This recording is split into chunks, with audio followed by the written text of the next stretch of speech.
We are back here at Movies You Missed Podcast for episode 192. Welcome back after our Princess episode. We are going into dramatic territory this week with a badass actor that we are both fans of that has quite the career. We'll get into it in just a little bit. Vee, how are you doing today? I'm doing really well and happy to do an episode focused on an actor once again.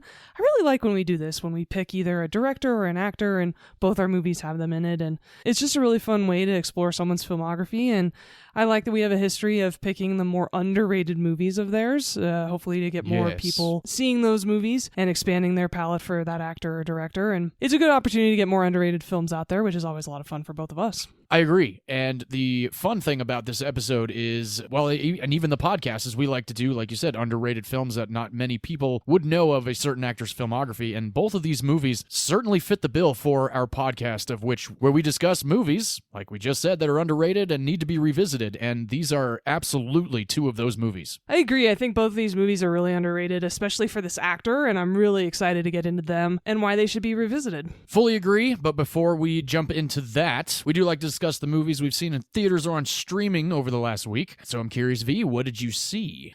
I saw 4 new movies, one of which I finally finished. A couple weeks ago I had mentioned it, but my friend Megan and I had started watching it and had turned it off because it had gotten kind of late, and you had seen it. Oh. It's a documentary on Netflix called Being Eddie. Oh, yeah. Wow, you picked it up a couple weeks later. I felt like I just needed to finish it, especially to get another documentary under my belt. And it was not good. It was super sanitized. It felt like, almost like the Michael Jordan documentary and also Bohemian Rhapsody, where everything is just kind of glossed over that's a little bit negative. And because Eddie was running the show on this documentary, it just felt like him hanging out with his buddies, and I didn't learn anything new. It wasn't eye-opening at all. And so, no. As far as documentary goes, I thought it was really lackluster, and so I put it on your should-miss list of the year. There are way more documentaries that are better than that one. I completely agree. And then I saw a movie with my mother called The Lost Bus. It's with Matthew McConaughey in it, and also America Ferrera. Mm-hmm. I grew up in Northern California. My family is still up there, so we're pretty familiar with the story of the Paradise Fire. And the whole entire film, it just felt so over-dramatized to me. And didn't it? The whole time, I'm like, this didn't actually happen. It didn't happen like that. This is it's exactly how I felt. Yeah, Hollywood treatment. It felt very TV movie. Oh, gosh, totally. Very Lifetime-y. And I'm like, Matthew, what are you doing? Yeah, and America Ferrera and Paul Greengrass. And Paul Greengrass is usually a very reliable director. He is. He makes great movies, including the Bourne movies. And I was really disappointed. I was never really interested in watching it, even though I was kind of into it because of the subject matter. But my mom picked it. I was like, yeah, why don't we try it? It's a new movie. I can check off the list. And I was like, man, this is lame. Yeah, I remember there were so many moments in the movie where I'm like, who would do that? Like, some of the choices were like, what the fuck? Stupid. Yeah. Like, come on. Totally Even if this is for creative liberties, like, why are you doing this? Like, there was some stupid moments for sure. Like when they stop the bus, I'm like, what are you doing? What the yeah, totally. I was so mad. Let's stop the bus and roll up the windows, and that way we'll stay cool. Like, what? Are you kidding me? You're cooking these children. But so sorry, Mom. But and so I highly, highly recommend, if you're interested in the Paradise Fire, just read the book about it. It's supposed to be much better. And all right. When they stopped the bus, it's about 2/3 of the way through the movie. I just picked up. It's not the only time either. No, it's not. And we could be referring to different times. I pulled out my phone and then just started researching the real story about the Lost Bus. I was like, "There's no way this happened." No, totally. Yeah, I was reading the IMDb when I was watching the movie, and then I was like, "Did this shit?" No. Nope. So impossible. The Lost Bus. It's not good. Yeah, totally skippable. Even if it wasn't based on a true story, I'm like, this guy's being stupid. Like, this is dumb. Totally. Anyway, so don't watch that movie. But I did watch 2 movies that I did really enjoy this week. Sweet. One of them is I finally got around to watching The Fantastic Four. Oh. The movie with Pedro Pascal and Vanessa Kirby. And I watched it because I'm a fan of both of them, and it's a Marvel movie, and I thought the retroness was really cool. It interests me, but I was unfortunately missed it in theaters over the summer, and it was only okay. There were a couple of choices in that film that I really was upset about, including having a CGI baby. Oh my God. Have Are you kidding learned me? nothing from Twilight? Wow. And The Flash. Oh God, that's right. I blocked that scene from The my opening mind. scene, Yeah. And there was one decision that the team made in the middle of the movie that just really pissed me off. I was like, this is dumb too. What's going on this week? But otherwise, I will say Pedro Pascal and Vanessa Kirby had fantastic chemistry. I don't think he was the right choice for Reed Richards, but they worked really well together. So the movie was only okay. I gave it a C+. It's on my could miss list. It's whatever. But it wasn't as bad as the other two movies I watched this week before that, so it's fine. All right. The movie I did really, really enjoy, though, is the third Knives Out movie called Wake Up Dead Man. Amy just watched that one last night, too. Because I told her to. Oh, okay. I texted her and said, have you seen this yet? Because you need to. And apparently she did, which is great, because I haven't heard back from her. Yes, she did. But yes, I loved it. I think it's better than the second one. I know you're not a huge fan of the series, but I have actually kind of become one. And I think everybody did a great job. And because this is such a popular movie series, there are so many actors in this movie. Josh Brolin's in it. Glenn Close is in it. You'll recognize a ton of people. And they all were great, and especially Josh O'Connor. He was great, and he held his own with Daniel Craig. Mila Kunis is in the movie, too. And I had a great time. It's a really good story. The cinematography is great, too. It was entertaining from start to finish. Highly recommended. It's on Netflix now. And I was talking to my mother about it, and she actually has never seen any of the Knives Out movies, so I told her to start with the first one, which is great, and they're all on Netflix. All right. Well, I will take your word for it, because I'm not giving my time to Rian Johnson. I know, but he's doing a pretty good job with these, so. Cool. And those are the movies that I saw this week. What about you? I saw two. I was on vacation with my wife. We were out in Cancun, so we didn't really spend a whole lot of time watching new movies. So on our flight home, I ended up watching two new movies. And nice. I'm going to start with the one that I just fucking hated. And it was called Bonjour Tristesse. And it's based off a novel.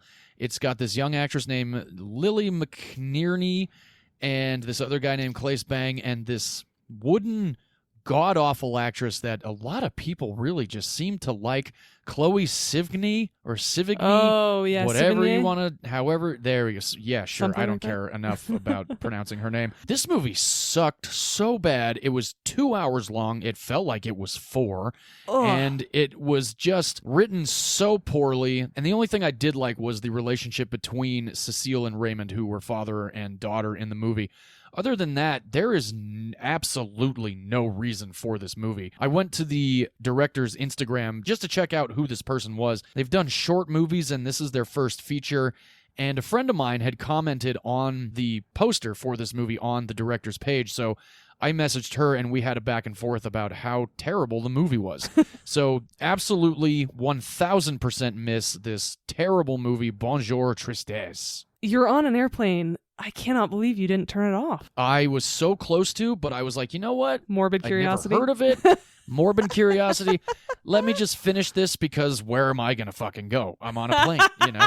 And there were so many other options that I could have watched, but I just powered through, and when it ended, I audibly, and I could hear myself say it, I was like, well, that was dumb. And I was really sad.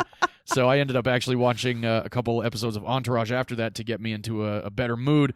But the movie I watched before that was actually pretty good. Nothing that we haven't seen before. It's called All the Devils Are Here. And it stars Eddie Marsan, Sam Clefnin, Bern Gorman. Never heard of it, and was scrolling through.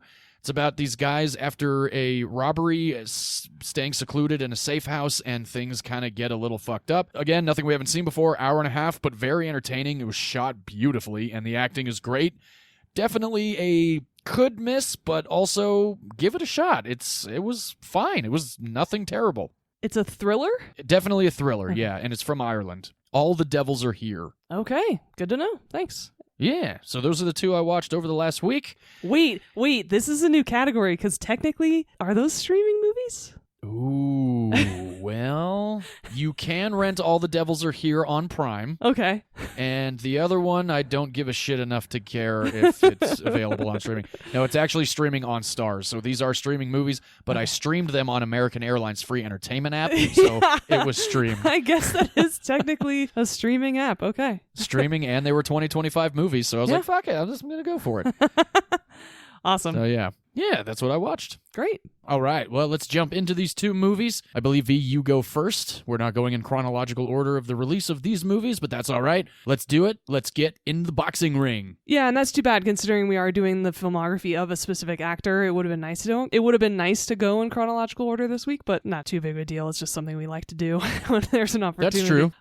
I can go first if you want me to. No, that's okay. The nice thing is they came out within 2 years of each other, I think, so not a big deal. I think so. Do think this was during his heyday, and you should probably tell our audience the topic of our episode this week at this point. Oh, yeah, we haven't done that yet. We are doing the bad boy of Australia, Russell Crowe. I'm going to be discussing the documentary about his band, 10 Odd Foot of Grunts. No, I'm just kidding. Whoa. I was like, that'd be hilarious. Totally threw me for a curve there. It's not what I watched. I think and that's I completely the name of his forgot that band. he was in a band. Yeah. I have no idea. I would have no clue what his band's name is, but every time I think of Russell Crowe, I think of the South Park episode where he's like, oh, it's Russell Crowe, because I know he has one of those weird things where he doesn't necessarily like being recognized in public. Yeah, I get that. Or maybe that was just back in the day when like Gladiator and whatnot came out. So I don't know too much about him as a person or really as an actor, except that he can't sing like in Les Mis. But other than that, majority of the time, I've enjoyed most of his work. Which is why I think it's hilarious that he had a band. It's 30 Odd Foot of Grunts, actually, was the name of it. 30 Odd Foot of Grunts. But, yeah, he cannot sing. God. No. I think he ruined Les Mis. Oh, I don't think you think. You know he did. Yeah. So Les Mis On is top of definitely the not caliber. one of our picks this week. No. No, and I don't think it will be either. While I do Never. appreciate it for what it is, I think Hugh Jackman was pretty fantastic in that movie, and Eddie Redmayne as well. There's a lot of great in that movie, but Anne no, Hathaway. we're not discussing. Yes, of course, Anne Hathaway. Speaking absolutely. of last week's episode. Ha yes. But no, we are not either way, talking we're about not. those Yeah, we're not talking about Les movies. Mis or 30 Fists of Grunt or 30 Odd Men, whatever it's called. No. Like I said, Russell Crowe, boxing ring. Let's do it. Jump on in. Let's go. Yes, instead, my pick was from 2005, starring not only Russell Crowe, but also Renee Zellweger and Paul Giamatti, directed by the great Ron Howard. This is Yeah. Cinderella Man. Hell yeah. One of my all-time favorite boxing movies, if not, well, yeah, one of my all-time favorites. I don't have a lot of favorite boxing Me movies, either. but this is certainly one of them. Yeah, same. I still do Out want of the you 5 that I've seen. I right. think. I still do want you to watch Creed, though. Creed 1 and 2 are really Yeah. good. I think, what's the one with Tom Hardy? Warrior, that movie's amazing. Warrior. Yeah, I've heard that's great Highly too. I've never recommend. seen that one. And The Fighter, Mark Wahlberg and Christian Bale. I have seen The Fighter. Yeah, It's a The great Fighter movie. is good. The David O. Russell movie. Yeah. But now that you've seen Sinners this year and you like Michael B. Jordan, I think you should give Creed a try. Oh yeah. No, Bob Dylan's a big Creed fan too. Like the band? Or Apollo Creed? No, the movie. Oh. That's so random. Yeah, I had no idea. could you see Bob Dylan going with arms wide open under the sunrise? Big Creed fan, that Bob Dylan. You horrible. No, I just had no idea where you would have gotten that information that he likes the movie Creed. Well, real quick, How Did This Get Made had Larry Charles on several weeks ago because Larry Charles just dropped his autobiography called Comedy Samurai, and there's a chapter in it where he meets with Bob Dylan, and Paul Scheer was like, yeah, I was at a Bob Dylan concert, or somebody was at a Bob Dylan concert, and he stopped the show and goes, y'all see that Creed 2? Real good movie. And, like, jumped It is back a into really another good song. movie, but that's hilarious. Yeah, so, and apparently Holy Bob shit. Dylan is a huge boxing fan, and like back in the What? day would go boxing and whatnot. Yeah, so that's why I brought Okay. up the Bob Dylan That's thing. Yeah. crazy. Yeah, I know. You wouldn't think it. No, They that's didn't touch like- on it with Timothée Chalamet's movie at all. So when I found that out, I was like, where did that happen? I know. Wow, that's wild. Okay, so It is. you need to watch Creed movies just like Bob Dylan. And Yes, I do. Going back to this boxing movie, though, Cinderella Man, Yes, came let's out in get back to this 2005. This is actually a biopic because it's based on a true story of a man named James Braddock. Covers not only his boxing career, but also what happened to him during America's Great Depression. So now you know the time period that this movie is set. Which is, another thing that's not in chronological order because your movie takes place way before mine does. Yes, it does. Cinderella Man opens up in 1928 with an up-and-coming boxer named James J. Braddock. He's doing really well. He's winning all of his fights. He's becoming a contender for the light heavyweight championship of the world. And beyond James Braddock, we also meet his manager, played by Paul Giamatti. His name is Joe Gold.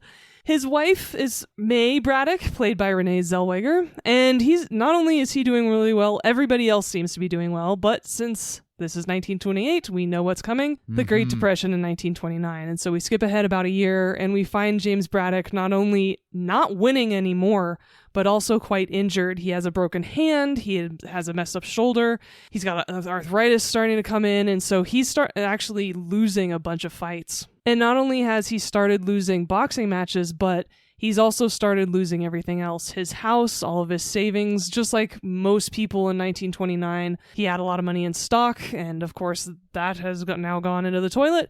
And so they are in a much smaller place, and clearly they're in dire straits, like I said, just like so many millions of other people during this Great Depression. And so not only does this last boxing match not go well, but the boxing commissioner and a promoter whose name is Jimmy Johnson. Now, this guy's played by Bruce McGill, which is really cool because not only is he a great character actor, but this movie is reuniting him with Russell Crowe from The Insider because Bruce McGill was also in The Insider. That's right, yes.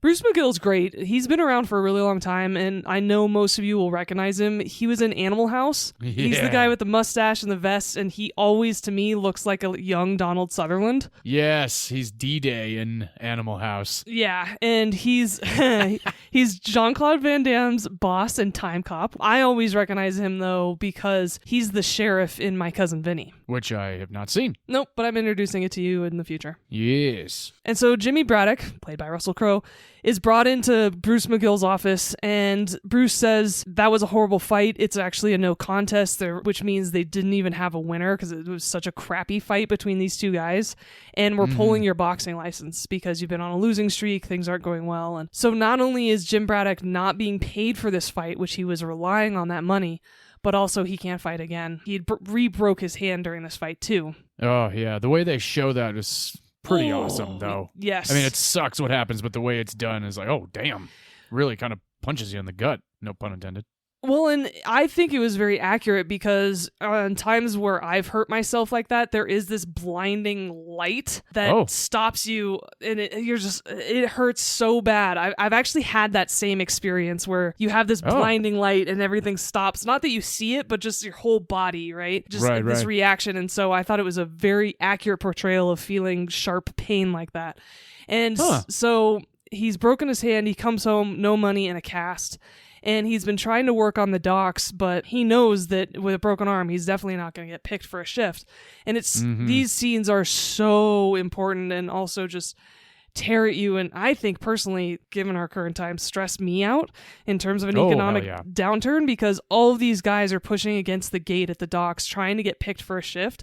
And there's like 30 of them. The foreman comes out and he can only pick 9. Right? I can't imagine how stressful that would be, especially because Jim Braddock and May have 3 kids together too. And there's that scene where he's having breakfast with his daughter that I think is so gut-wrenching. That one has stuck with me the most. That scene, and there's several others, but I always remember that one and the dream he tells her that he had, and I'm just like, oh my gosh. Such a good dad. And so Jim Braddock actually decides to put a bunch of shoe polish on his cast, and he ends up getting picked for some shifts, which means he's got to rely on his left hand. Anybody who's broken their arm before knows how you got to rely on the other hand that you're not used to. Yeah. I've been there because I broke my left wrist twice, and I'm a lefty, so having to write journal entries and do my homework with my right hand was bullshit, and that was in 5th grade. Oh, I forgot you broke it a second time. Yeah, I broke it a second time about 3 years after I broke it the first time. That's wild. Yes. I've broken every limb, but I've done it at different times in my life, thank God. Wow. Every limb. Is that a world record? No. But It's a McClure record. it is a McClure record, that's true. I've had the most breaks and surgeries of anybody in my family. Unfortunately, that's not a claim to fame I would ever wish upon anybody. But Right. but while his hand is healing, thank God he's still able to find some work, and it becomes more reliable, which is really good. And things are still not looking great. He and May are past due on so many of their bills in this little tiny basement apartment that they've had. The electric's due, the gases, the groceries, everything, right? And they even start talking about sending their kids away to her family members out in the Midwest just because they can't feed their kids anymore. It's really sad and stressful. And then cut to a couple years later in 1933, they've been scraping by and Paul Giamatti, Joe, comes by and says, "Hey Jim, I've got you a fight. You're not back in the boxing association. It's just they had a late scratch of a boxer and they can't find anybody. And so we just want you to fill in and do this one fight." That scene is great, but there's a line that Giamatti drops that's like, oh, man. When he's like, "Now they couldn't find anyone legit." Oh. Like Yeah. He just, he stops himself. Sucks. Yeah. Yeah, but then Russell Crowe gets him back by saying, "For $250, I'd fight your wife." Yeah. Which was great. So there's nothing expected. James has not been training at all over the last couple years. He's just been working the docks wherever he can. And so it's really just an exposition fight. Okay. But it happens to be at the Garden. This is the Madison Square Garden Bowl that was actually in Long Island City, Queens. And it was the one that didn't have a roof because it was an open air arena, which was so cool. It is pretty sweet. But it was actually torn down after World War II, and the new Madison Square Garden was built after that. That we know today. Yeah. So nothing is expected of Jim in this fight. Just go out, fill in, whatever, you get paid for it, it's fine. But something crazy happens. He does really well. Mm-hmm.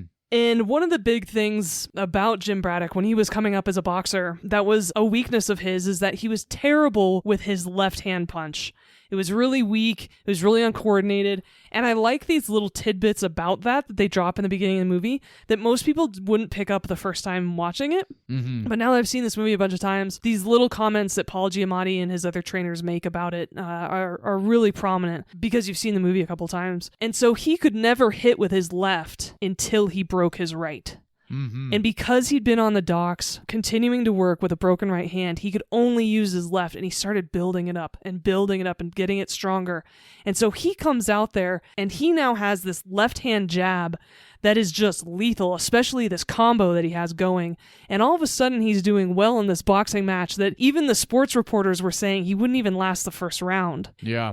There's this one sports reporter who's kind of an asshole to him throughout most of the movie, and one of the things he says is, "Make a note, buddy, Jim Braddock walking into the boxing ring is the only time he's going to be on his feet all night."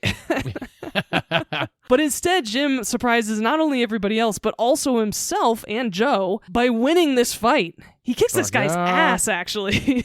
Yeah, he does. They're both saying, "What a great way to go out. I beat someone at the Garden. I got some money for my family. This was a great send-off." Yeah, and Giamatti's like, "That was a hell of a goodbye." And you're like, damn. I can only imagine being able to go out on a high like that. That'd be great. Oh, hell yeah. Tom Brady should have done that. But that's neither here nor there.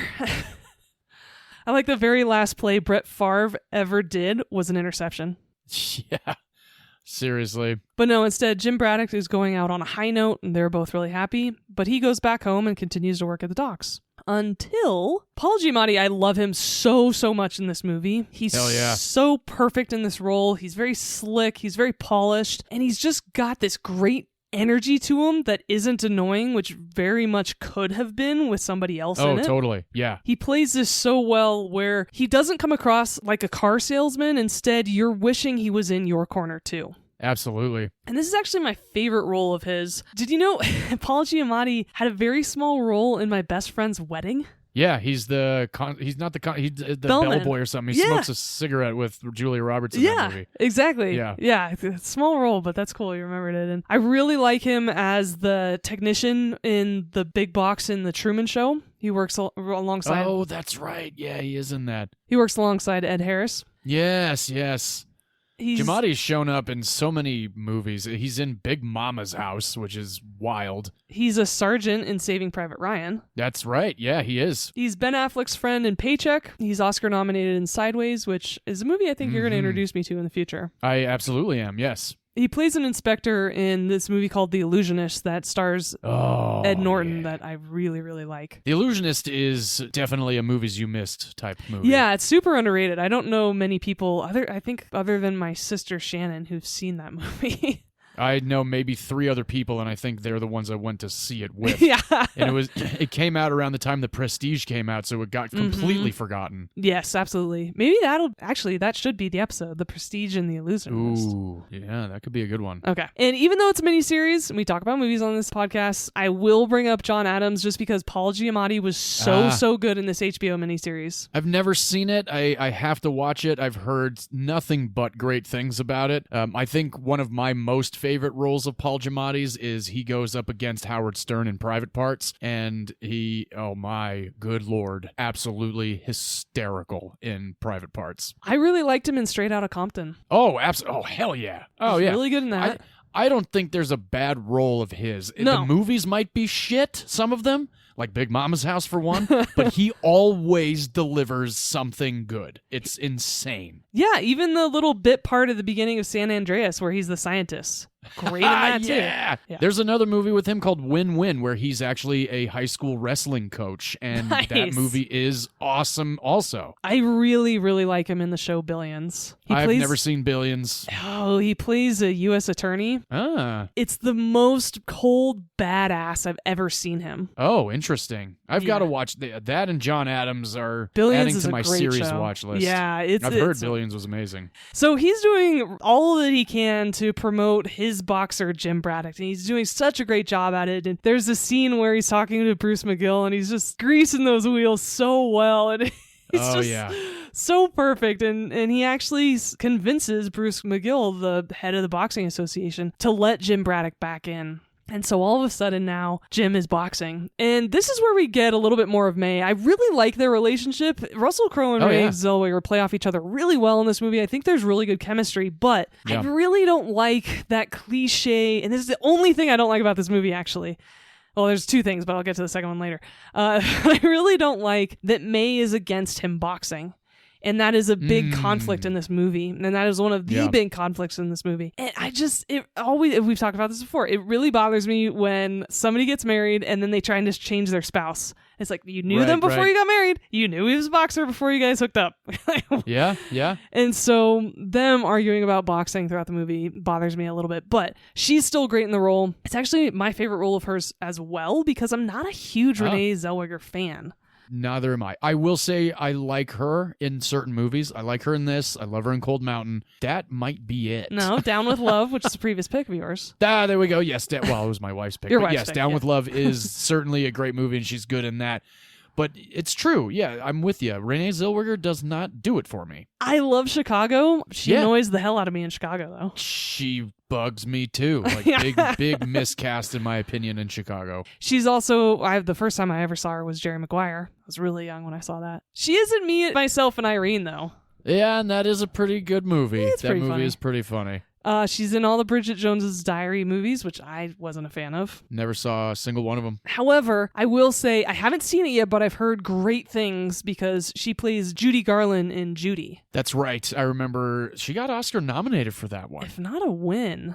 I know she won for Cold Mountain. Which is wild to me. Yeah. Well, you haven't seen the movie yet. Yeah, I have. Oh, I thought you hadn't seen Cold Mountain. No, that's why I always say it'd be a great bad accent episode. I just don't like the movie. Oh, I see. Okay, I gotcha. Yeah. Oh, no, she did win for Judy. Yeah, that's right. In 2020, she did? Oh, my gosh. Yeah. Wow. She won for that and, like you said, Cold Mountain. But anyway, this role of hers is by far my favorite.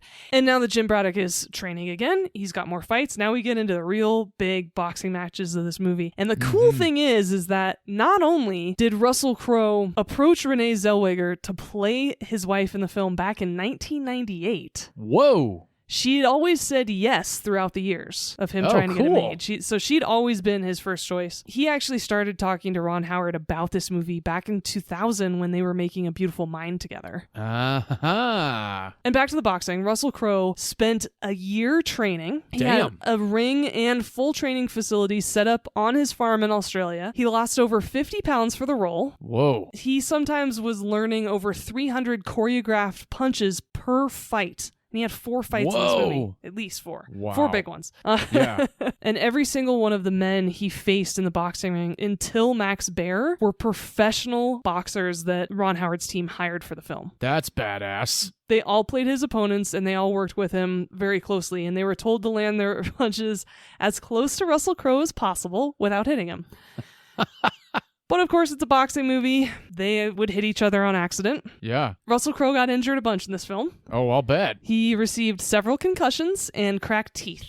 Ooh. And he said that filming these boxing sequences were so brutal, the movie was 4 to 5 times more difficult than Gladiator. Damn. Well, 4 to 5 times even greater than Gladiator as well. Well, and that's really impressive because Russell Crowe's character goes through some shit in Gladiator. So totally. Saying it was absolutely. tougher was really, really impressive. And so now that Jim Braddock is starting to go through not only these boxing matches, but also he's quit his job on the docks because he's getting paid enough where he can now train full-time for these boxing matches. He's starting to come up against people who are the light heavyweight contenders for the championship. And now we start getting introduced to this man named Max Baer. Oh, yeah. He's played by Craig Bierko. Craig Bierko does such a good job in this film. Funny enough, I talked about him almost exactly a year ago because he's the bad guy in The Long Kiss Goodnight. That's right. He's also in a really underrated sci-fi movie called The 13th Floor that my dad introduced me to.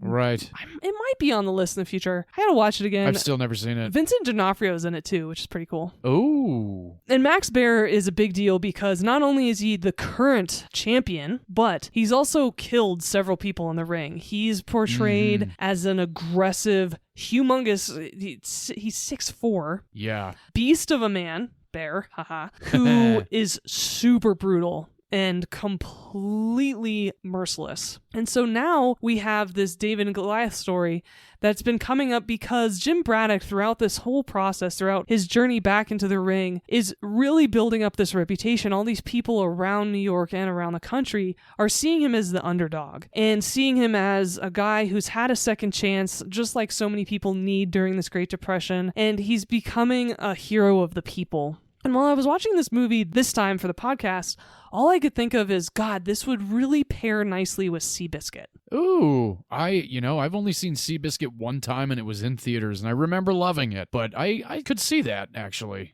And so now that we have the big showdown, the big setup, and this is what the whole movie is culminating towards, is this showdown, is this fight between Jim Braddock and Max Baer. And I love this movie so much. I think it's a really good biopic. Jim Braddock's kids were involved in consulting with Ron Howard on this movie to make sure it was done well and done correctly. Nice. And I've really loved this movie ever since. I didn't see it in theaters, but I saw it right after, ever since it started to get a lot of traction in the Oscars. And I've loved it ever since. I've seen it multiple times, and it's really unfortunate it didn't do as well in the box office as I would hope. And there's just so many things about it that I love. Not only this underdog story, but also the way Russell Crowe portrays Jim Braddock. He seems like a really good guy. Russell Crowe does a great job.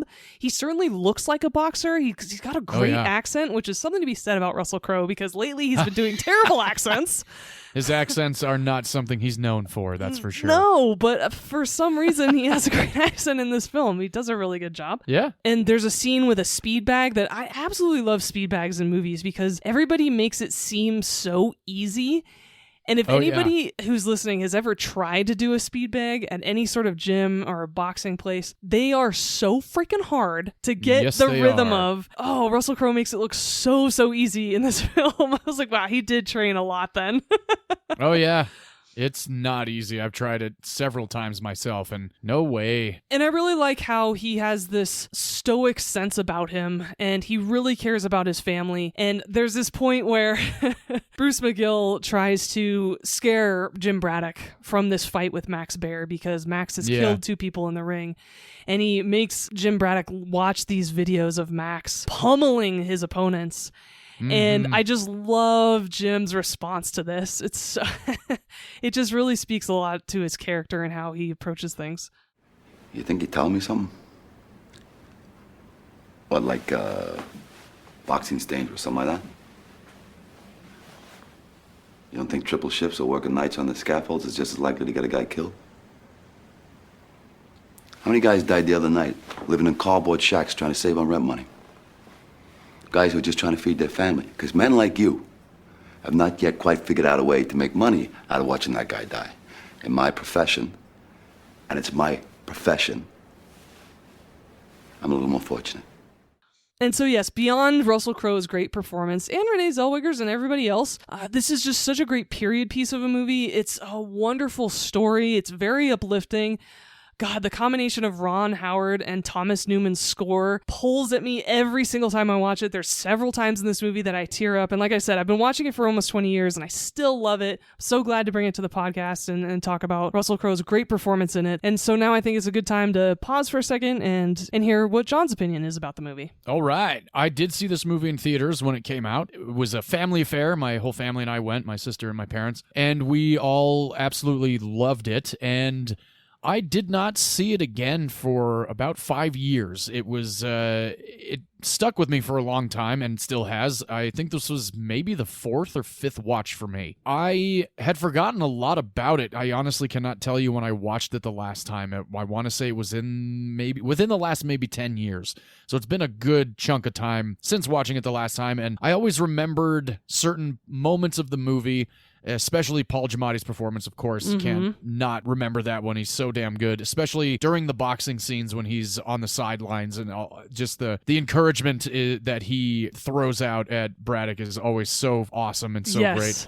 And then there are moments that are revealed of his character that are also gut-wrenching, and you're just like, my gosh. And the fact that it's a true story, now granted, of course, I imagine liberties were taken, so who knows what exactly is true and what's not. Now, Ooh, I'll let you know. I'm sure. Oh, okay, perfect. But even the going to the docks and him looking for work, I forgot all about that. I definitely did not forget about them living in that terrible apartment in New Jersey, but I did forget certain characters. I forgot about the character he meets at the docks, and I love the fact that that character is one of the Andys in Hot Fuzz. And his wife is Jim Braddock's real-life granddaughter. Oh, whoa, that's cool. Yeah, the woman who plays his wife, her name is Rosemary DeWitt, and she's the granddaughter through Jim Braddock's real-life daughter, who's played by a little actress in this movie. She's super cute.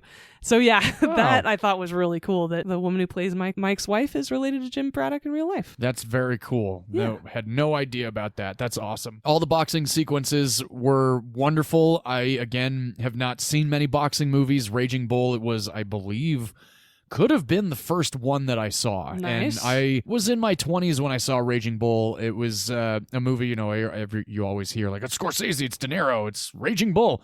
But Cinderella Man, Ron Howard did a wonderful job directing this. I love a lot of the camera work, especially in the ring, the POV of certain boxers and the way that they choreograph the gloves going into people's sides and going over to the press table and then going into the audience, and just so awesome. And the crazy thing about Ron Howard movies is some of them, they stick with you for a long time. And Beautiful Mind is another great one. And this one, and I have a pick of Ron Howard's coming up in the future of In the Heart of the Sea. And just the way that he's very versatile. And I've watched The Grinch several times. Of course, it's Ron Howard and Jim Carrey. And it's just the style is different. And he's done so many movies. It's like so many other directors, the styles that he chooses for certain movies really resonate very well. And the fact that Cinderella Man is only from 2005, I mean, watching it this time, it felt like it came out like less than 5 years ago.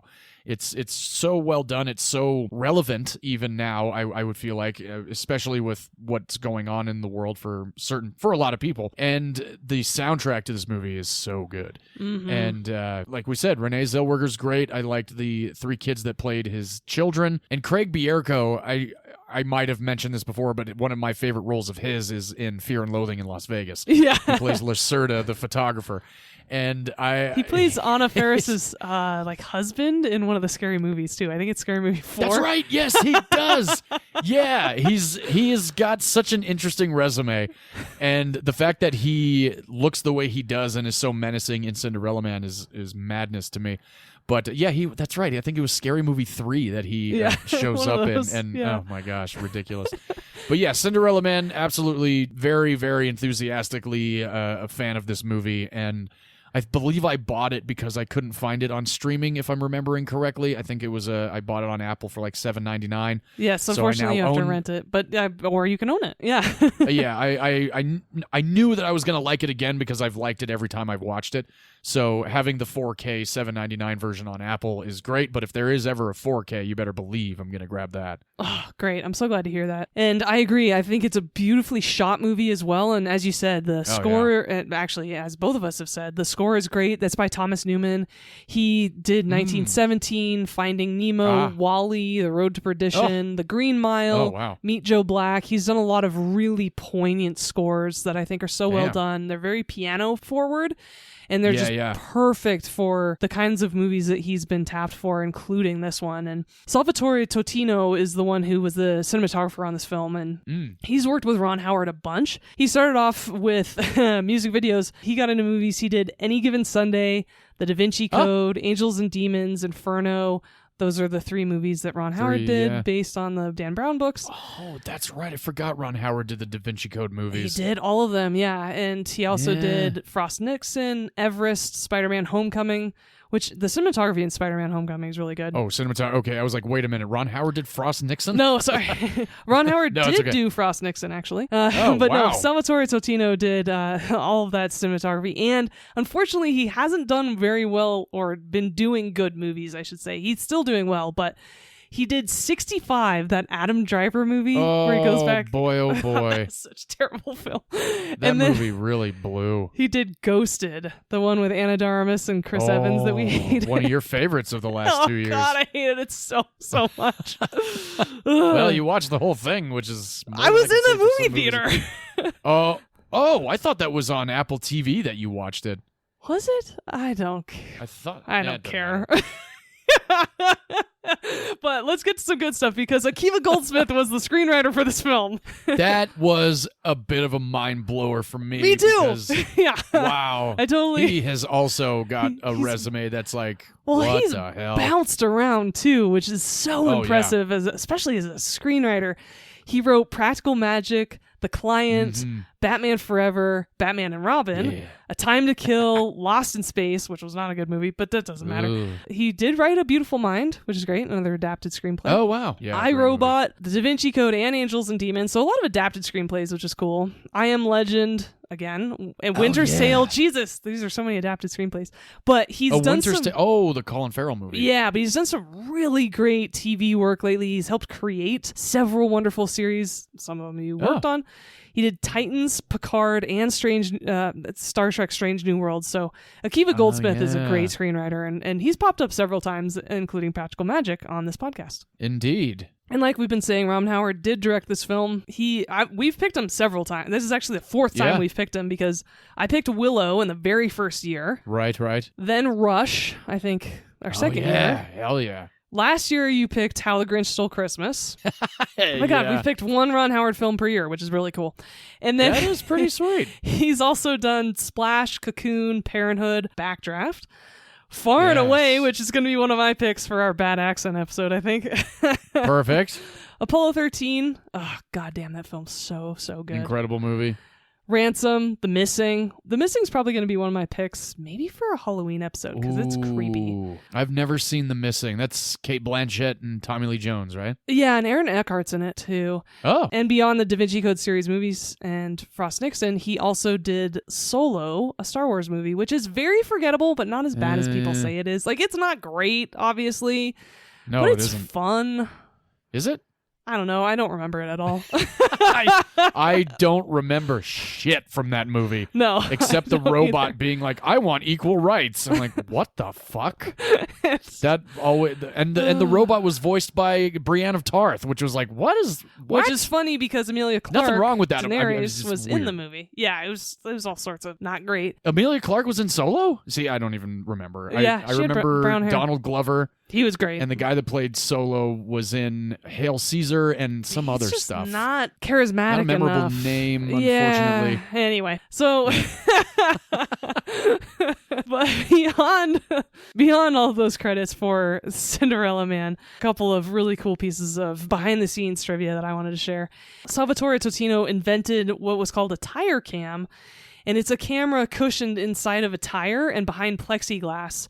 And so all of the boxers could fall and hit the tire to create a realistic either KO, or they prop the tire up, the boxers could hit the plexiglass like they're being hit in real life. And so that's how we get these really cool up-close shots of the boxing matches themselves and the hits. And so it's a really cool way to film it, I thought, and wanted to talk a little bit about that. Because again, the cinematography in this film is really, really good. Yeah, it is. And we don't talk about this very much on the podcast, but I really think we should in times like these when sound effects are really, really important, because when you are filming a fight action sequence, which I've been a stunt coordinator on a couple of these for some student films back when I was doing some stunt work, it's a really awkward scene because you're play fighting and it's supposed to be amazing, and then you'll cut and then we put a little bit more makeup on the fighters and then we start again. It's not cool at all in terms of how amazing it looks in real life when it's done in post.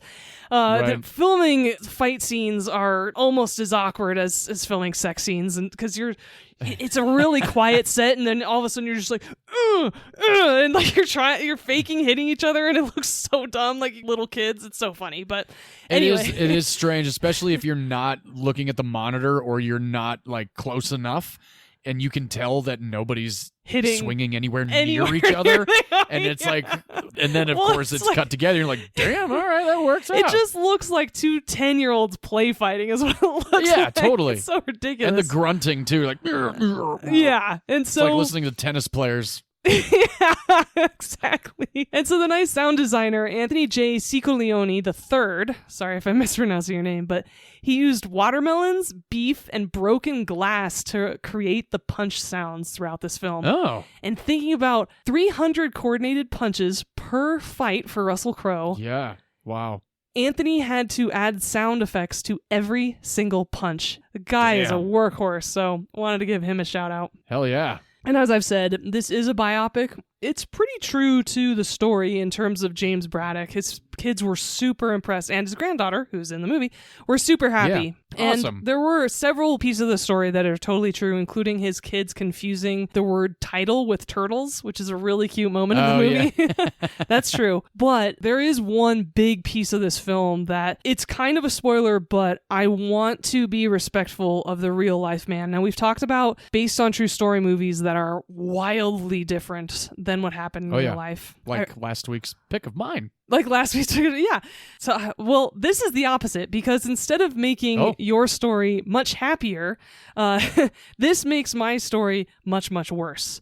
And this is about Max Baer. So in the movie, as I said, Craig Bierko plays him really well. He's vicious. He's no remorse whatsoever. He taunts Jim Braddock and his opponents. Mm-hmm.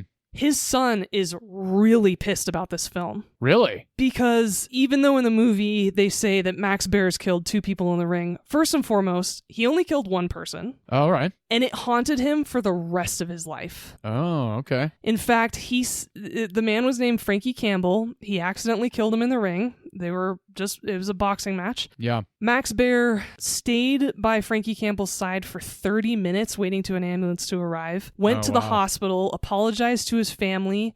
He completely broke down after Frankie Campbell died and donated his future purse money to his family. Oh, wow. And the second boxing opponent, who died later on in a future match, who they credited to Max Baer in this movie, Cinderella Man, he actually died because of meningitis. Oh, interesting. And so Ron Howard was really criticized for his portrayal of Max Baer as someone who was so ruthless and took pride in killing two fighters in this movie.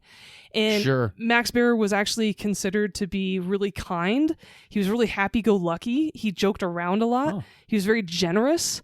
And again, like I said, the one man he did unfortunately accidentally kill, he felt horrible about. So right. I don't usually give that amount of spoiler for my movie. Obviously, I'm not going to tell you what happens in the film, but I really wanted to be respectful to this real life man of Max Baer and be truthful because major Hollywood liberties were taken. And when it's a real person like that, it's similar to BB in Ford versus Ferrari, right? His family was really upset how they portrayed him in Ford versus Ferrari as this total slime bag, right? Oh, Josh Lucas's character? Yes, exactly. Okay, and so got it. Yeah. When that's the case, I like to actually tell people the background in the real life story because I can't imagine being portrayed as a shitty person in a movie 40 years from now. That would suck. Totally. Yeah, that would suck.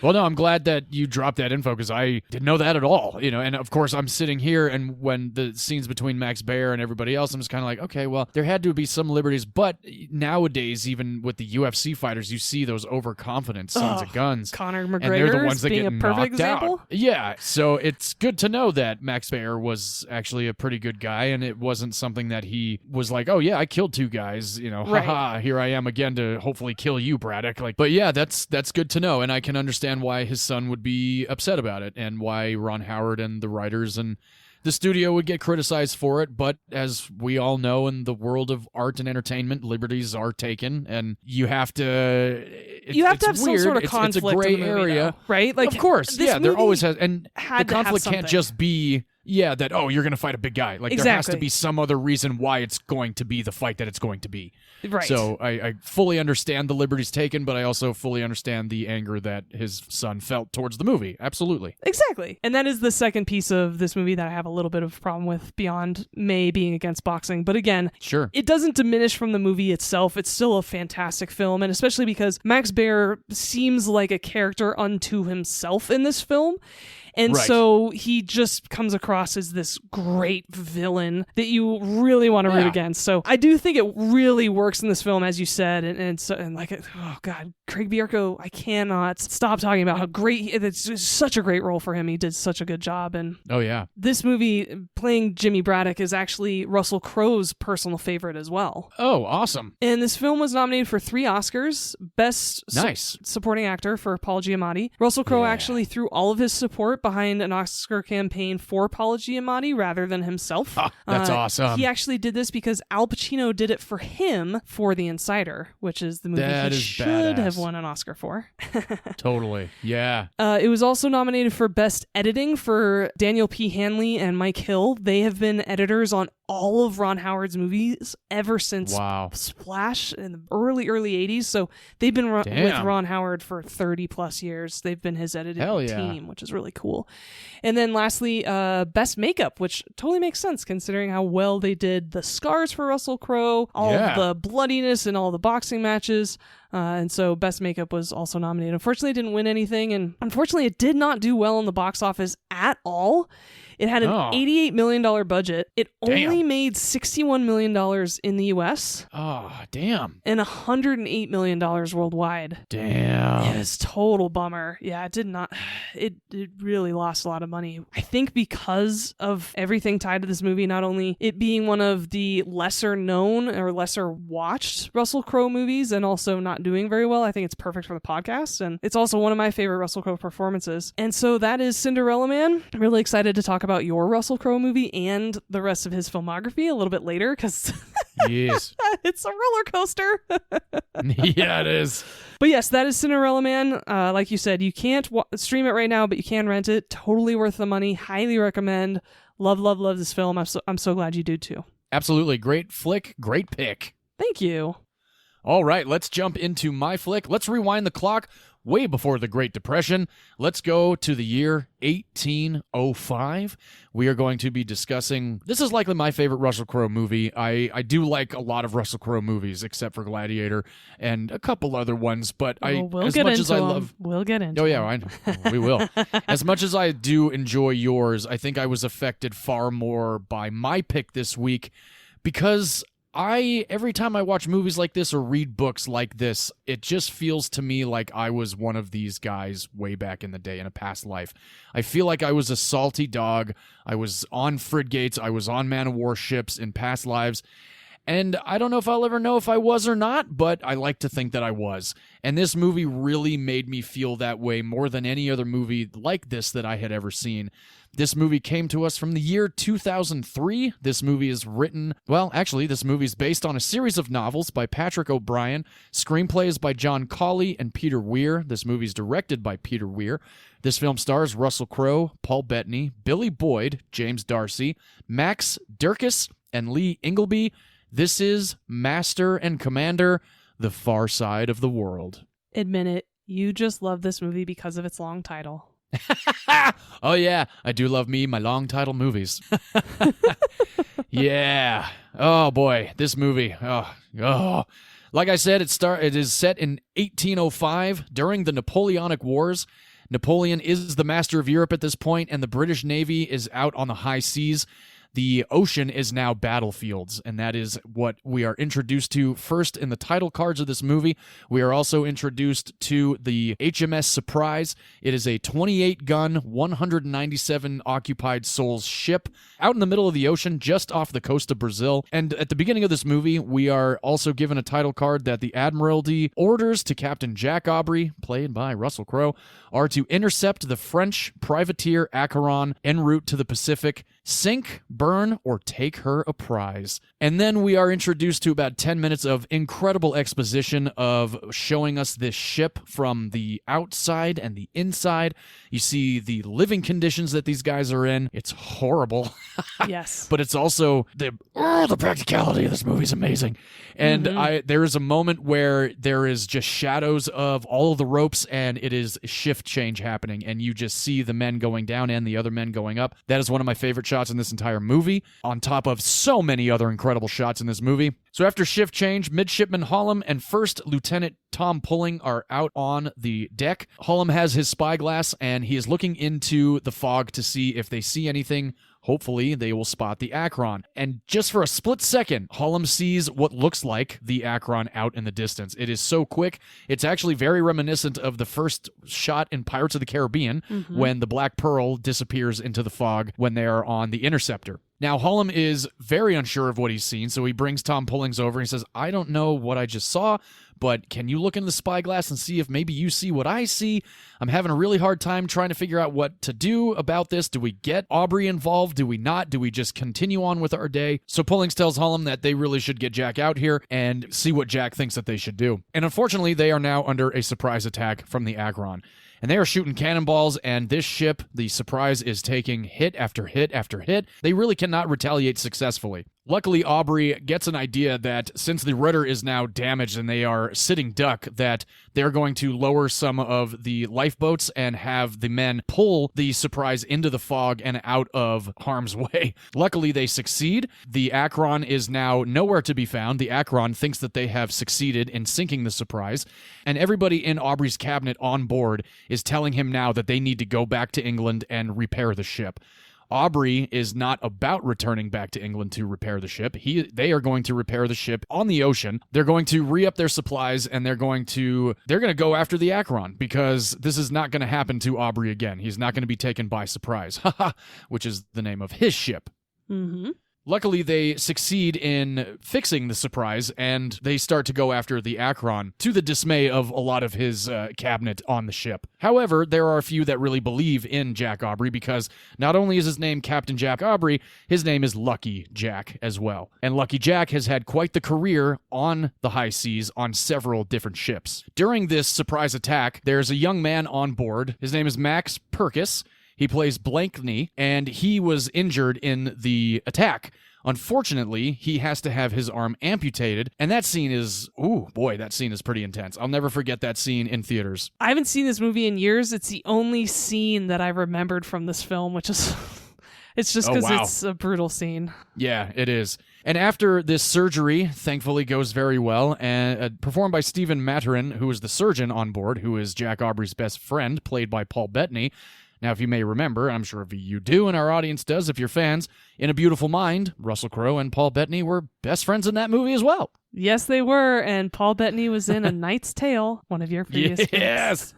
Yes, he was, as Geoffrey Chaucer. So getting back to Blakeney, after his amputation, we find out that Aubrey was really good friends with his father, and also he's very worried about how his mother's going to feel when they get back to port and sees that her son no longer has his right arm. Who's like 10, by the way. Yeah, he's like 10 years old. Exactly. So Aubrey gives him this book of the adventures of Lord Nelson, and of course Blakeney is all about this because Lord Nelson was a very monumental figure in the British Navy, and we find out that Aubrey served with him as well, and there's a fantastic moment at dinner a little bit later in the movie where Blakeney asks him, can you tell us a little bit about what it was like meeting Lord Nelson? And I'm just going to let Jack Aubrey tell our audience.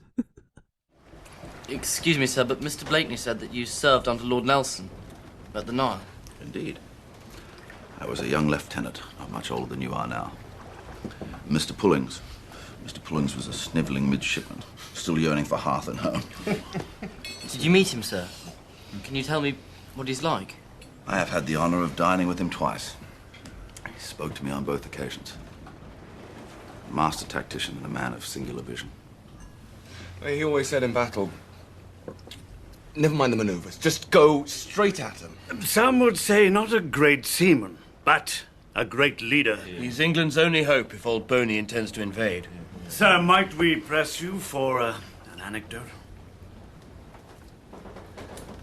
The first time that he spoke to me, I shall never forget his words. I remember it like it was yesterday. He leaned across the table and looked me straight in the eye. And he said, Aubrey, may I trouble you for the salt? So not only is this movie intense, very, very brutal in the fighting. Gosh, I love the hand-to-hand combat later on in the movie.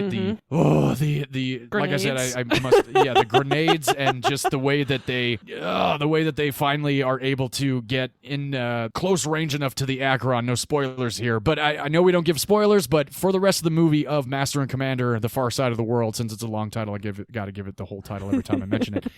We are along for the ride while Aubrey and his men chase down the Acheron. No. We are along for the voyage. Ah, thank you.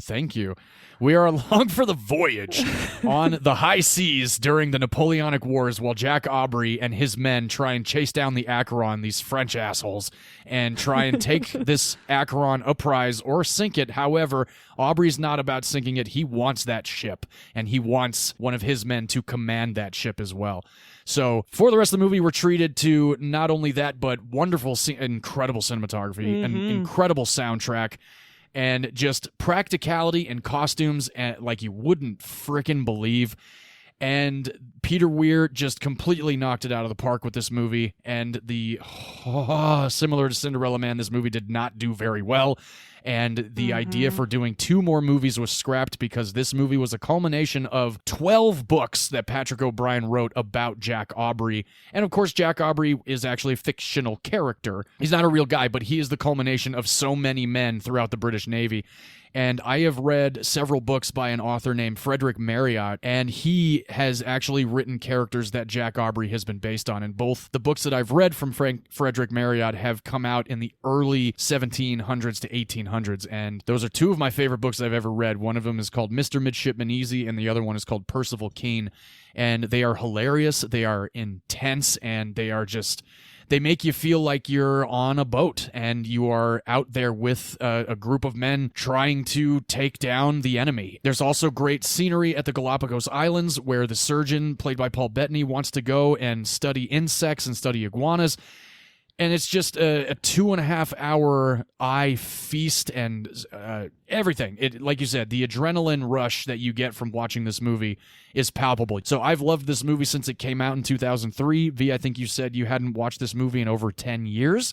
So I'm curious what your experience was, and I hope you watched it on your huge-ass television with a great sound system. I certainly did, and was so grateful for it. And I did see this in theaters, and I really had a good time with it. I was shocked and really disappointed that it did not do well, especially because... Did it come out the same year as the first Pirates? I think it might have. That's Yeah, 2003, right? So yeah. really disappointing that it didn't do well and Pirates of the Caribbean did. Not to knock the first Pirates, because the first Pirates is a really good film. Actually, I can't lie. The first three are great. Freaking fantastic. The first three are they're great. so I mean, good. I gotta admit it. Yeah. And Pirates actually came out a few months before this because Pirates was released in July and this was released in November. yeah, I was gonna say I thought it was a holiday film, and so they had that momentum. I'm really shocked it didn't do well. It was right after Russell Crowe had won his Oscar in 2001. It had all the makings of doing well. I'm so shocked. And actually, the more you were talking about the plot, the more I realized Russell Crowe does great in period pieces. He really does. Yeah, he does. Those are the kind of movies he needs to keep doing. Totally. I love this movie so much. I'd forgotten how good it was. And similar to a couple other movies we've picked recently, the older I get, the more I appreciate and like it. I loved this film so much more than the last couple times I've seen it. I think this might be the third or fourth time I've watched it since, in total actually, including once in theater. It's funny that this was a Miramax movie too, because so was Cinderella Man. And God, the first thing I thought of when this movie opened was just all the splinters everybody would be getting. And then that poor kid has to get his arm amputated, and just the medical science back in the day. Oof, brutal. Oh, yeah. Gosh. And yeah, I cannot imagine being stuck on a boat or a small confined space with a bunch of people for that amount of time. Definitely. It's understandable why they created a term called cabin fever. Oh, yes. But there are several pieces of this movie that I've always remembered. Beyond the amputation, there's a line, because of course they're on a ship, it's 1805, and so there are different bugs involved, and there's a joke made at dinner that I've always thought was hilarious. It's such a stupid joke, but I don't care. I laugh my ass off every time I hear it. And I loved it so much this time. And there's this shot of Russell Crowe on top of the mast of the ship. And this time around, I was holy shit, I really do think it's him. And then there's a couple other shots of him on the boat where I'm like, no, this is him hanging out in this rigging. And of course, Russell Crowe would be willing to do that. And my favorite shot of the whole film, though, is an aerial shot as all of the men are moving to their stations. And it's a bird's eye view. And I'm like, God, why didn't they have more shots like that? It was so, so cool. Favorite shot of the whole film. I will say, him and Paul Bettany playing string instruments. They were not actually playing those instruments. It was very obvious, but that's okay. They actually were playing those instruments, but there's different music laid over. Yes, it's not actually them playing those songs. And I was introduced to Cello Suite No. 1 by Bach through this film. It's the most famous Yo-Yo Ma song that Yo-Yo Ma has ever performed. It is one of my all-time favorite pieces of classical music. I love it so, so much. And so hearing it this week on the surround sound was just such a treat. I was so grateful.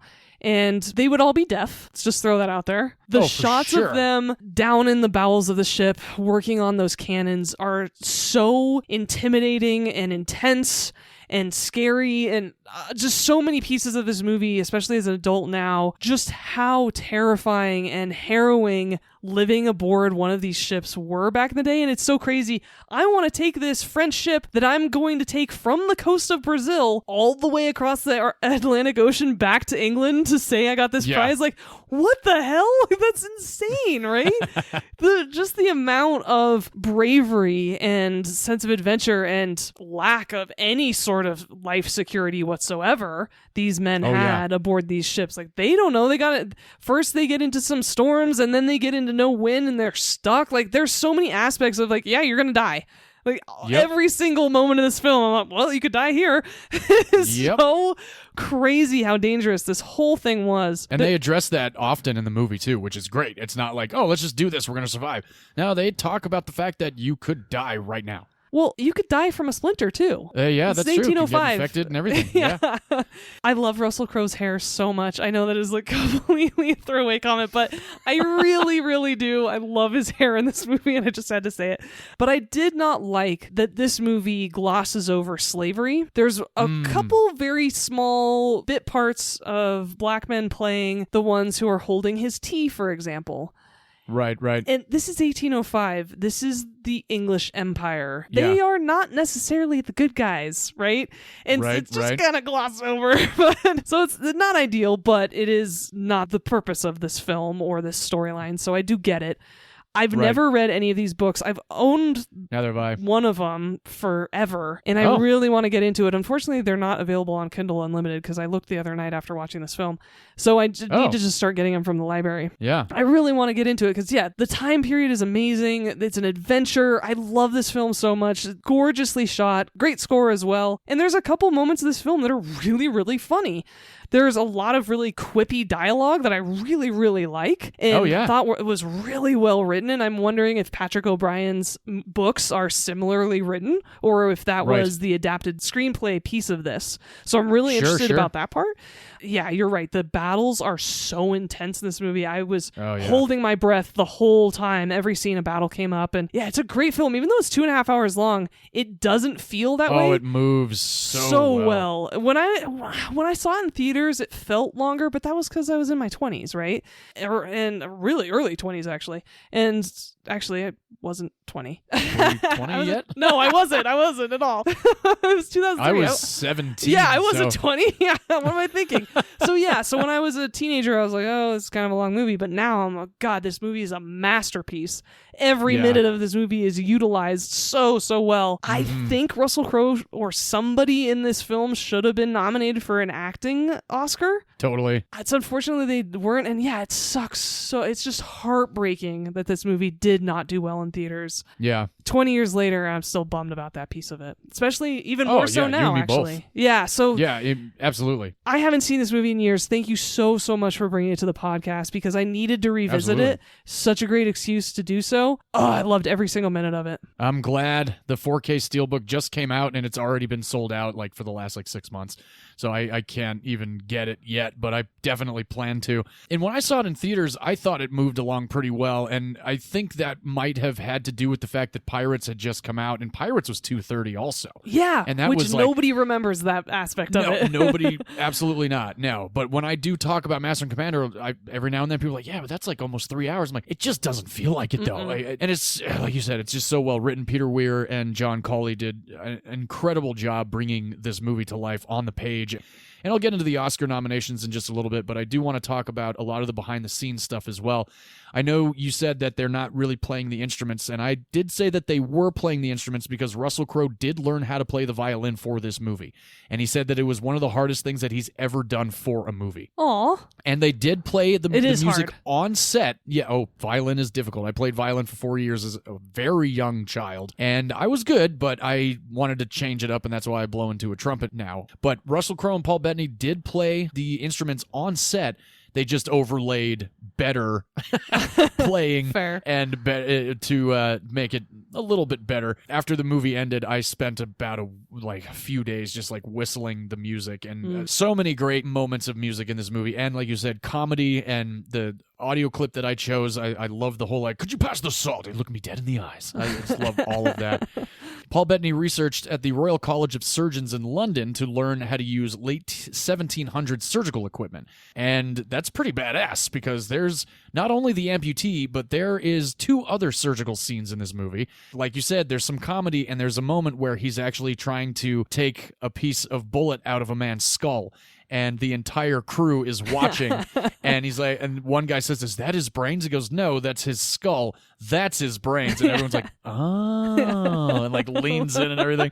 I love that moment so much. It is. It's great. And Billy Boyd, oh man, he was so great in this movie. He was Pippin in the Lord of the Rings movies, and he was just full of a took in this. Yeah.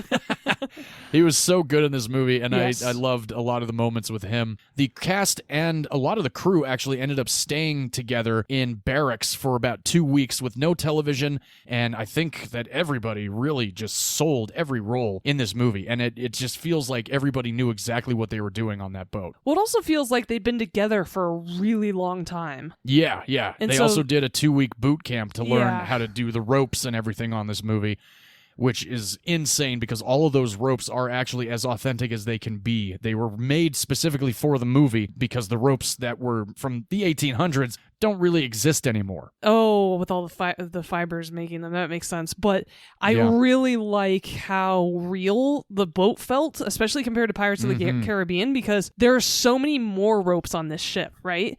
Oh, yeah. There's so much more going on because it's about the ship's operations versus Pirates of the Caribbean is more about the environment that they're supposed to be in, right? And so the ship not being exact isn't as big of a deal.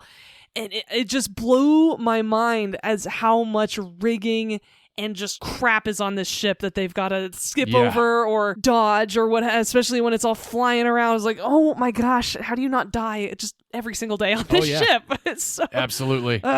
So crazy.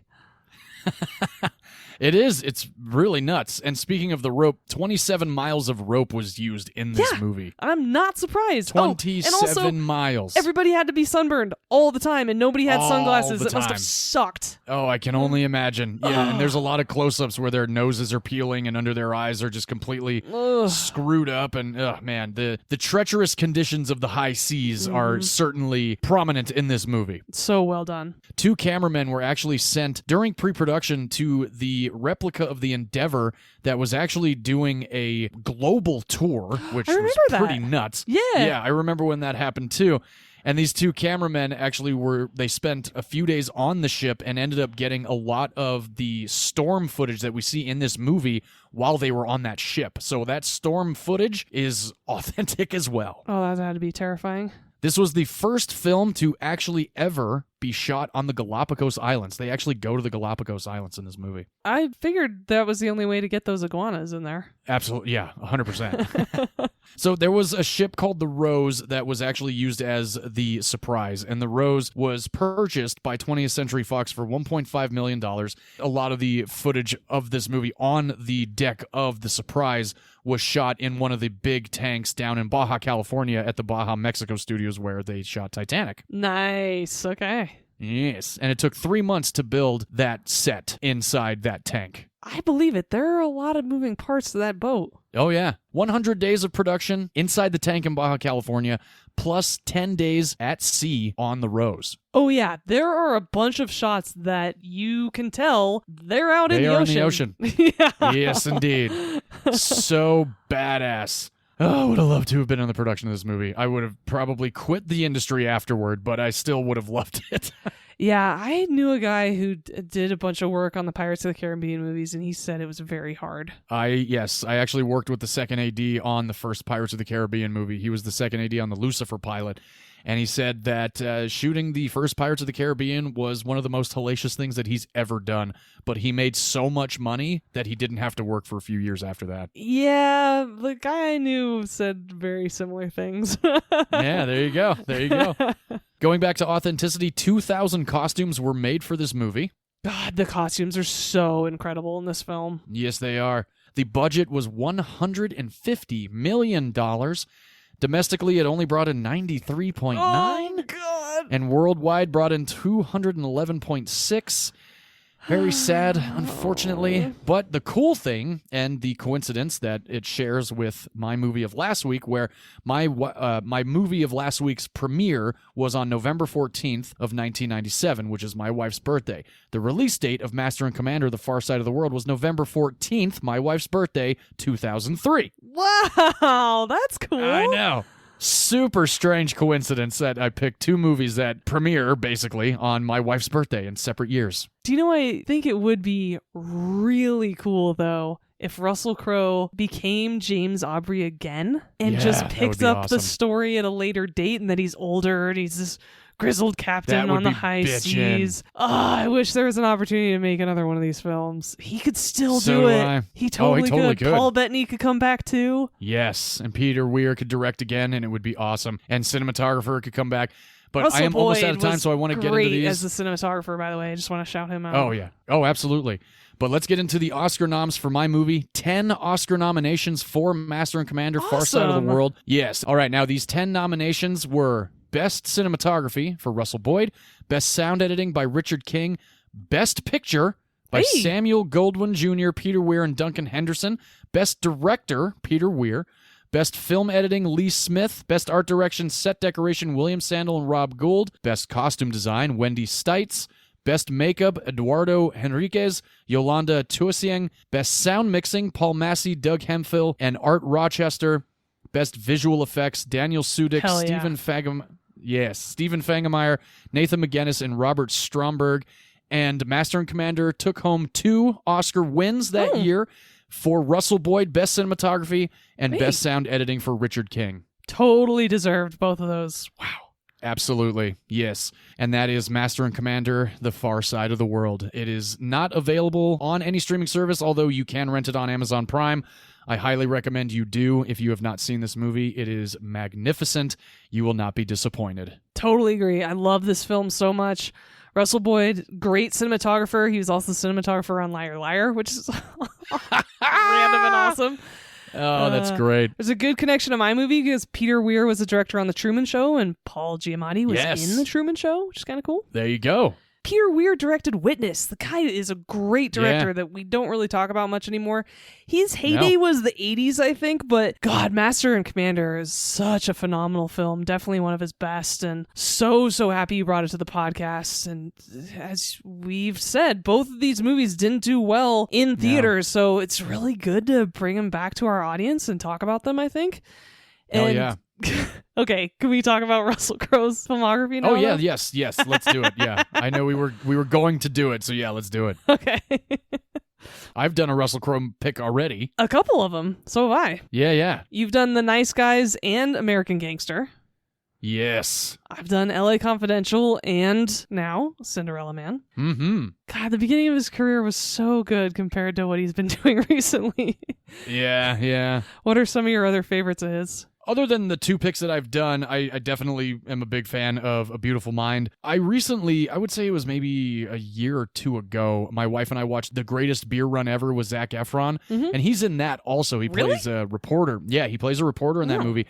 That's an underrated flick. I might have to put it on here because it is a very fascinating story. I don't know if you know the story behind that one. Only from the trailer. Okay, yeah. It was set during the Vietnam War, and one of Zac Efron's friends goes to Vietnam, and there's no good beer in Vietnam.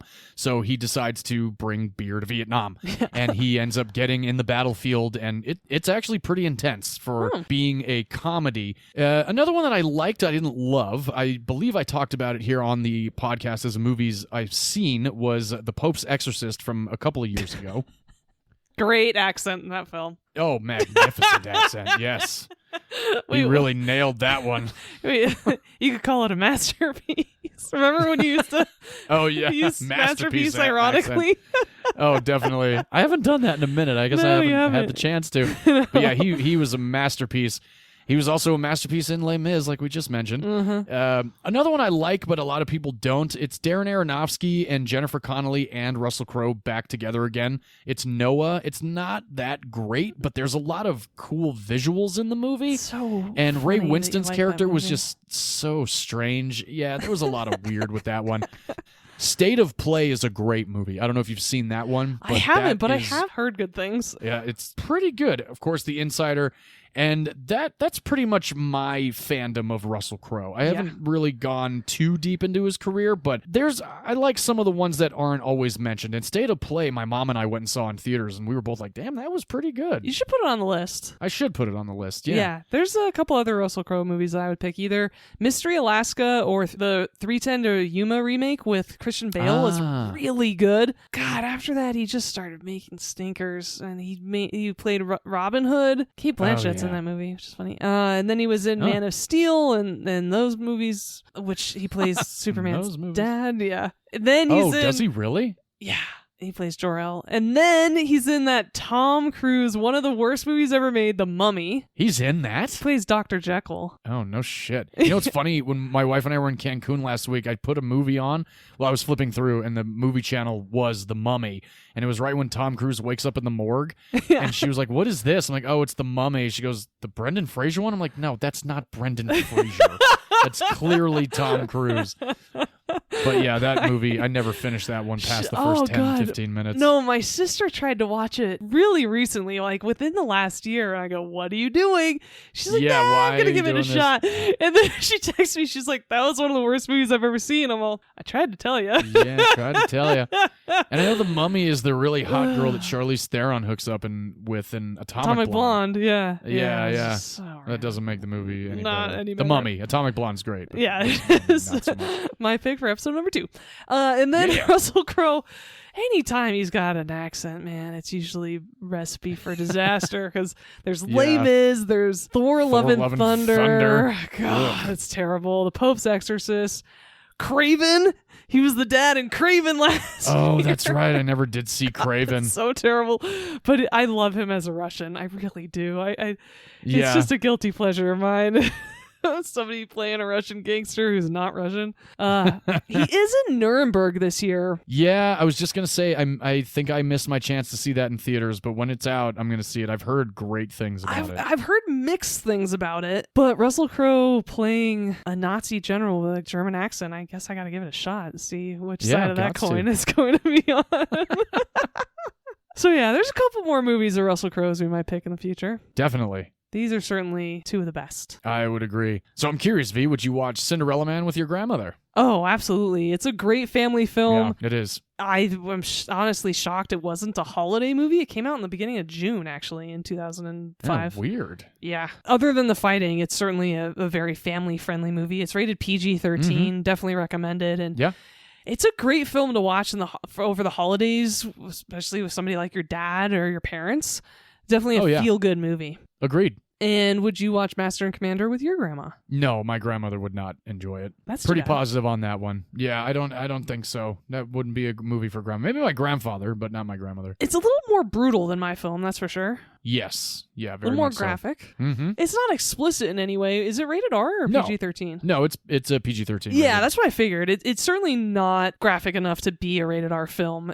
Well, that is our Russell Crowe episode. Hopefully you enjoyed yourselves, and if you have never seen these movies, please do check them out. You will not be disappointed with either one of them. Please do rate, review, subscribe, and follow us on all social media. We are now going to be jumping into our Christmas episodes, which I'm very excited about, because we're only doing 2 this year, because for some reason I compromised with V, and we're only doing 2 weeks of Christmas movies. Thank but, God. hey, next year, we won't. We'll be doing a full month of December of Christmas movies. So let's we'll get see. into... Yeah, we'll see. Let's, anyway. So, V, I'm curious what your Christmas pick for next week will be. Well, I'm sticking with my tradition and picking an action movie for the first week of Christmas on this podcast. But I had to pair it nicely with your pick, which means it was a children's-esque movie. So I picked the classic. I've already done its sequel. And so next week I'm doing the original. I chose Home Alone. Hell yeah! And what Christmas movie did you pick for next week? I chose a Christmas classic that so many people still love, and I myself also still love because I've watched it, I think, every year for Christmas my entire life. I chose the Peter Billingsley, Melinda Dillon, and Darren McCavin starring, Bob Clark directed, A Christmas Story. He'll shoot your eye out, kid. If you have never seen this movie, I don't know what you've been waiting for. It is currently streaming on Disney Plus or Hulu, also on HBO Max. I have a Blu-ray copy of this movie. Can't wait to discuss it. I only saw this movie once at a friend's house. I was under 10 years old. I absolutely hated it. It was not a movie in our household. My parents didn't like the movie either. Haven't seen it since. Oh, wow. Interesting. Well, this could be a really tough episode coming up. We shall see. Yeah, we shall. But that's future Vee and John's problem. In the present here, we are enjoying a very each other's happy company. household. All right. Well, thank you guys for joining us again. Looking forward to next week. We'll see you guys next week. But before we close out here, Movies You Miss Podcast, we like to close out with film as a form of art. And in art, all opinions are valid, except if you think, and I think I know what V's is. Russell Crowe is talented at accents. Well, I think the world over knows the answer to that one. Still love the guy, though. Absolutely. All right, we'll see you guys next week. Cheers, everybody. Bye-bye.